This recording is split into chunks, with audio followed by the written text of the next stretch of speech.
Hey guys, welcome back to Bench Talk. I wanted to cover another rifle that is really dear to my heart. This is a 284 Winchester built off a short action Howa 1500. Going from the stock on, the stock's a KRG Bravo. I tried to do some hydro dipping, didn't work out the greatest. Looks good if you look closer, there's a bunch of blemishes and stuff like that. Hydro dipping's a huge pain in the ass. The action is a short action Howa 1500 that I pulled off another rifle that I bought. It's been blueprinted by my buddy Aaron Tierney at Tierney Arms. This one has a smaller bolt knob. It's supposed to have a larger bolt knob on it, but when I had the bolt handle threaded, this one is a Schillen 24-inch barrel. It's chambered in 284. Same thing as my short-barreled 243 Ackley. It's a Schillen alternate.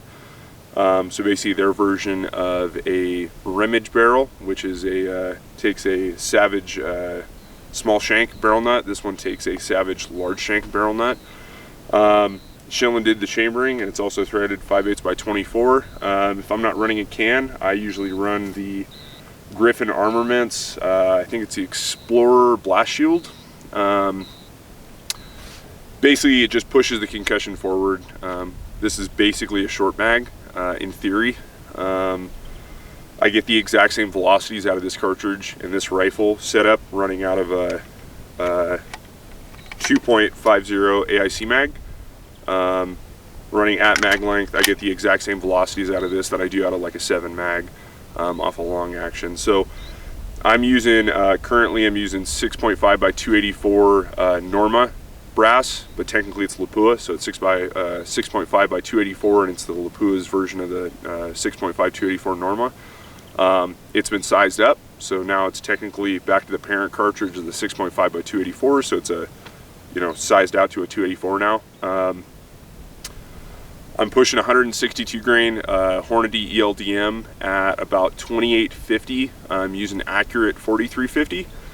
At least with my experience, I get a lot more H4350 inside of a case than I do accurate 4350. Accurate 4350 seems to be a little bulkier. I just happen to have like, I don't know, 10 or 12 pounds of it that I'm trying to kind of burn through. So I'm using that in my my 284 just as kind of to go out and go shoot. Works really good. It's temp stable. It's just a lot bulkier, so I can only fit right about 52 grains in a 284 case before I start going into a compressed load, so I do not run that high. You can fit a ton of H4350 inside of a 284 case. Using some other powders like Realtor 26, I've had this thing pushing 162s all the way up at 3,100 feet a second, which is not realistic for the cartridge. But you can get it that hot if you end up using a Magnum powder like that. I've tried some other Magnum powders like Ramshot Magnum. Didn't work too great. I'm still kind of playing around with it, but this is kind of one of those cases where it's only like 3 grains less of case capacity compared to a 6.5 PRC. So in theory it's basically a short mag, but again it runs off of a standard 308 bolt face. So that's why I ended up going up with this cartridge, is because I ended up hitting a point where I had a couple 243 Ackleys I was playing with, and I wanted something that was a little bigger, something that I could shoot a little further with, and so I ended up getting a hold of my gunsmith Aaron, and Aaron was like, check out the 284. Per research I did online, tons of people talk a lot of shit about the 284 Winchester and say that it can't run in a short action. They say you're not going to get good velocities out of it in a short action. A lot of guys run it in a long action, and they run the cartridge overall length out to like 3.20. My cartridge overall length right now is 2.950. Again, I'm having to run at mag length. For the 162 grains, my jam point, if you're not familiar with that, you can YouTube it, but basically when I run my bullet into the rifling or lands of the rifling, my cartridge overall length is about 3.040. So past that point I'm somewhere around like 90 thou jump. This thing shoots great, shoots about 1/2 inch groups if I do my part. Had really good luck with it, so I'm gonna prone out, get a target out at like 600 yards, and we'll see if we can hit it a couple times. So give me a sec.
Hey guys, I hope you guys like the video on the 284 Winchester.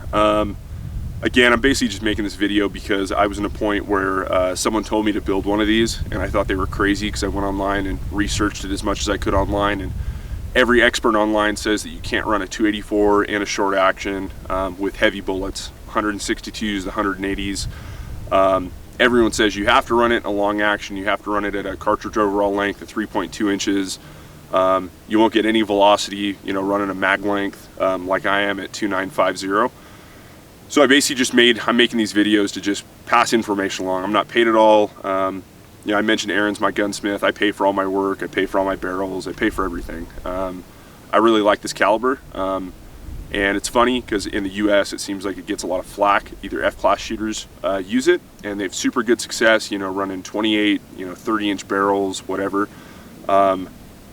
Actually, back in across the world, over in New Zealand, it's actually like a cartridge that's picked up over there, which is kind of cool. A lot of guys are doing builds off of Tikka actions, and so they're actually getting like a Tikka barreled action 7mm 08.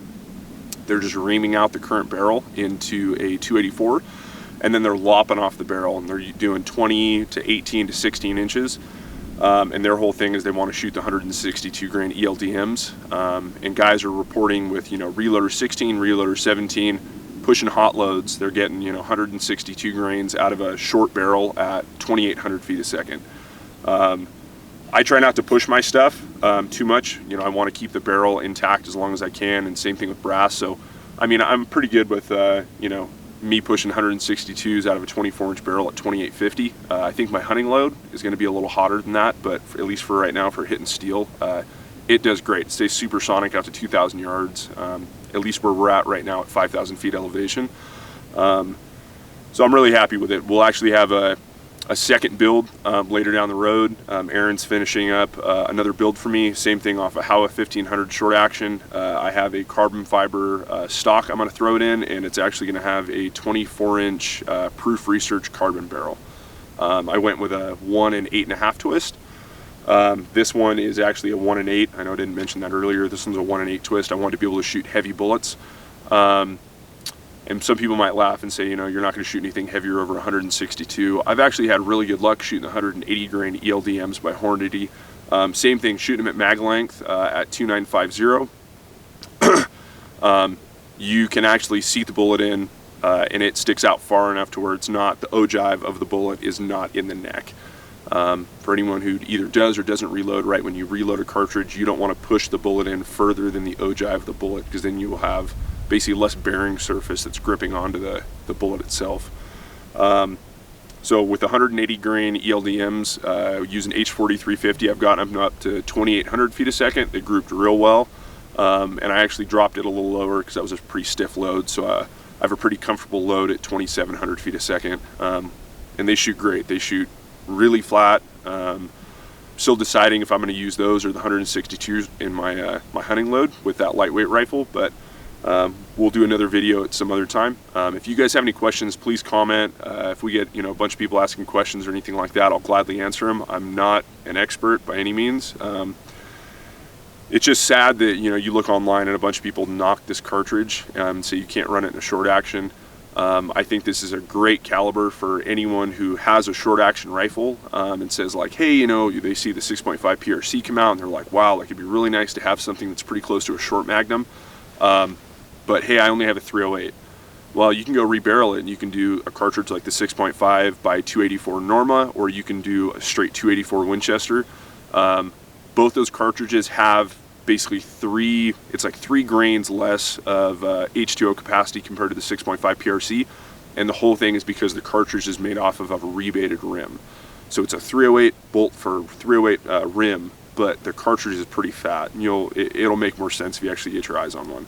But it's a great option. Guys, neck them down to 6mm. There's a 22 by 284. There's a bunch of wildcats off it. It truly is a great case. So if you guys have any questions, I'll gladly pass on information if I have it. If not, I might be able to refer you in the right direction to try to find it. So thanks, guys. By the way, I want to end the podcast or end the video with a couple podcasts I listen to that you guys might like. I'm huge into, I guess, listening or watching people who do similar stuff that I do, you know, that I could sit down and have a beer with.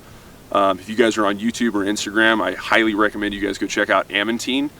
He's a guy out of Texas. He does a lot of hog hunting, thermal stuff. He also has some shorty builds for like 6mm Creedmoor that are pretty badass. And then some other guys, O'Neill Ops. They do their own podcast called the Predator Hunting Podcast, or they're on YouTube. Same thing, guys are super into builds. They reload a bunch. They're nice guys to bullshit with. I message back and forth with them on Instagram and stuff like that. Super nice people. Another one, good podcast, and you can listen to it on, you know, your podcast app or YouTube, would be the Texas Predator Hunting Podcast. And those are the guys who actually own or run Ally Munitions. They have a ton of great information, especially with calibers like the 22 Creedmoor, or, you know, short-barreled calibers and stuff like that.